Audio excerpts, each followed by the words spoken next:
Mister Mane, हा? जरा ती मागल्या वर्षीची फाईल बघता का? मागल्या वर्षाची फाईल ही का बघा. ही थांबा थांबा थांबा थांबा थांबा थांबा थांबा. सॉरी हा. नाही तुम्ही सॉरी, पण आय एम व्हेरी ग्लॅड. काय पौराणिक काळात दुष्यंताच्या मदतीला भुंगा धावून आला होता, इथं आमच्या मदतीला झुरळ धावून आलं. काळाचा महिमा दुसरं काय. माने, तुम्ही ऑफिस मध्ये आत, लक्षात ठेवा. हे जुळांना सांगा ना, मला काय सांगताय.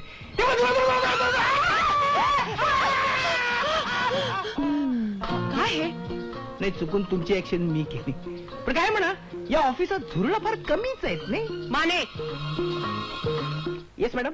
मिस्टर माने, हा? खरेदीला आलेल्या बायकांची तुम्ही नको तितकं बोलता. हा काय, त्यांचा मूड सांभाळण्यासाठी मला बोलावं लागतं ना. हे पहा, त्यांचा मूड सांभाळण्याची जबाबदारी तुमची नाही. सेल्समनना विक्री करावी. तेच करतो आम्ही. म्हणजे काय होतं, मी एक शब्द बोलला ना की बायका 4 शब्द जास्ती बोलतात. आता बाई असल्यामुळे तुम्हाला माहिती मगाशी त्या 2 मुली आल्या होत्या, त्यांच्याशी तुम्ही. हा त्या मुली होय, त्या मुली मला एकदम जवळच्या आहेत. जवळच्या म्हणजे? जवळच्या म्हणजे जवळजवळ घरातल्याच आहेत.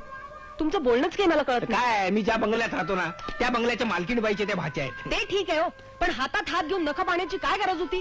उद्या कोणी लिपस्टिक मागितली तर तुम्ही? ओठ मुळीच हातात घेणार नाही, कारण कुठल्या ओठाला कुठली लिपस्टिक चांगली दिसते हे मला दुरून सुद्धा चांगलं कळतं. आता तुम्ही लावलेली ही शेड तुम्हाला चांगली दिसेल असं मी मागच तुम्हाला सुचवलं होतं. मॅडम तुम्ही फार सुंदर दिसता. मला आधी सांगा, त्या मुली खरोखरच मालकिणीच्या भाच्या होत्या? हो ना, एकीचं नाव सुषमा आणि दुसरीचं नाव मनीषा. आणि मालकीण बाई आहेत ना, त्यांचं नाव लीलाबाई काळभोर.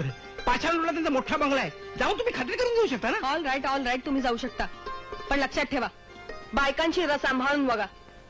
त्यांच्याशी सलगीनं वागलेलं सेल्समन म्हणून बरं दिसत नाही, आणि मलाही ते आवडत नाही. हो, जातो ना मी, जातो.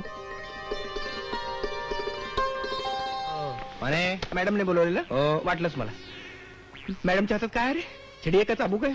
ते तुम्हाला आतमध्ये गेल्यावर समजेल. काय नाही मॅडम, तो इंगळ्यात फडका मारत होता. मी त्याला पावडरच्या डब्याच्या मागे फडका मारायला सांगितला. मी पावडरचे सगळे डबे उतरून धरले होते, धडाम करून खाली पडले. फारसं नुकसान झालेलं नाही. हा, आता थोडीशी पावडर खाली साडली, पण तोंडाला लावली. काय म्हणायचे ते मला नीट सांगाल का एकदा? पावडरचे डबे पडले एवढंच कळलं मला.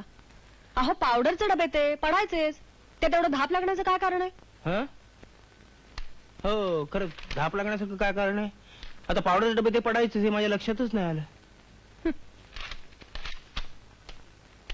तसं पाहिलं तर पुष्कळ गोष्टी तुमच्या लक्षातच येत नाहीत. हो, तसं होतं एखाद्या वेळेला. तुमचे डोळे तरी चांगले आहेत ना?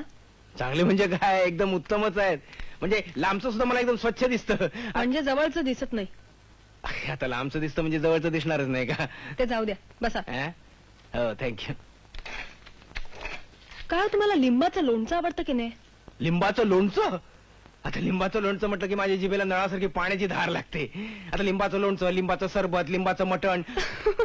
लिंबाचं मटण कसं करतात? माफ करा, मी चुकून बोलून गेलो. मला एवढंच म्हणायचं होतं की मला लिंबाचे पदार्थ फार आवडतात, म्हणून तर परवा साडीच्या दुकानामध्ये मी तुम्हाला लिंबू कलरची साडी.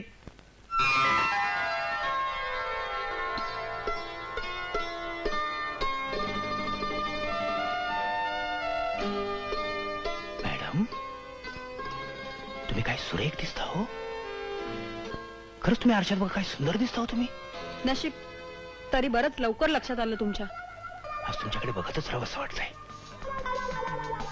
थँक्यू. मॅडम, तुम्ही रागावणार नसाल तर एक सांगू? बोला. तुम्ही जर एखादी फिक्कट कलरची लिपस्टिक लावलीत ना, तर तुमचं रूप खरोखर. मिस्टर माने, तुमच्या ओठापर्यंत पोहोचण्याचा मला काहीच अधिकार नाही. माफ करा, मी येतो. माझे कस्टमर बाहेर वाट बघत असतील.